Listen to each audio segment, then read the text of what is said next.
২০২৭ সালের দক্ষিণ আফ্রিকায় অনুষ্ঠিত হতে যাওয়া ওয়ানডে বিশ্বকাপ পর্যন্ত জাতীয় দলের নেতৃত্বের ভার থাকছে মেহেদী হাসান মিরাজের কাঁধেই।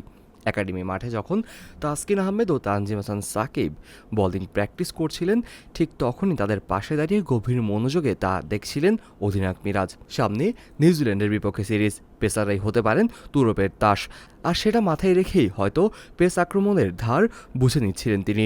অনুশীলনের এক পর্যায়ে দেখা যায় পেস বোলিং কোচ শন টেইটের সাথে নিবিড় আলোচনায় মগ্ন।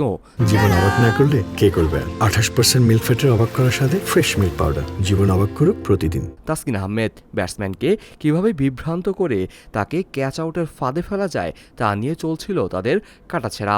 অজি কিংবদন্তি টেইট নিজেই বল হাতে নিয়ে তাসকিনকে গ্রিপ ও কবজির কারিগরি বুঝিয়ে দিচ্ছিলেন। কোচের প্রতিটি পরামর্শেই মাথা নেড়ে সায় দিচ্ছিলেন তাসকিন আহমেদ। এরপর টেইট, তাসকিন ও তানজিম হাসান সাকিব দীর্ঘক্ষণ বোলিং নিয়ে আলোচনা করতে দেখা যায়। পেসারদের এই স্পেশাল সেশনের ওপর কড়া নজর ছিল জাতীয় দলের সিনিয়র সহকারী কোচ মোহাম্মদ সালাউদ্দিনেরও। বিশেষ করে তরুণ পেসার তানজিম হাসান সাকিবের বোলিংয়ের সময় তিনি বারবার এগিয়ে আসছিলেন। নিখুঁত লাইন লেন্থ বজায় রাখার পাশাপাশি আধুনিক ক্রিকেটের বৈচিত্র্যময় কিছু টিপস তাকে দিতে দেখা যায়।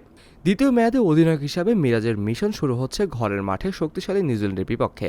17 এপ্রিল থেকে শুরু হতে যাওয়া এই 3টি ওডিআই ও 3টি টি-20 ম্যাচের সিরিজ পূর্ণ শক্তির এক বাংলাদেশ দলকেই দেখতে চায় ভক্তরা। বিশ্বকাপের দীর্ঘমেয়াদী পরিকল্পনা সফল করতে মিরাজ যে শুরু থেকেই সিরিয়াস, আজকের অনুশীলনে তার সর্বোপস্থিতি সেই বার্তাটাই দিচ্ছে। এখন দেখার বিষয় নিউজিল্যান্ডের বিপক্ষে বাংলাদেশ টিম কীরকম পারফরমেন্স করে। Kazi Mohammad Arafat, face the people.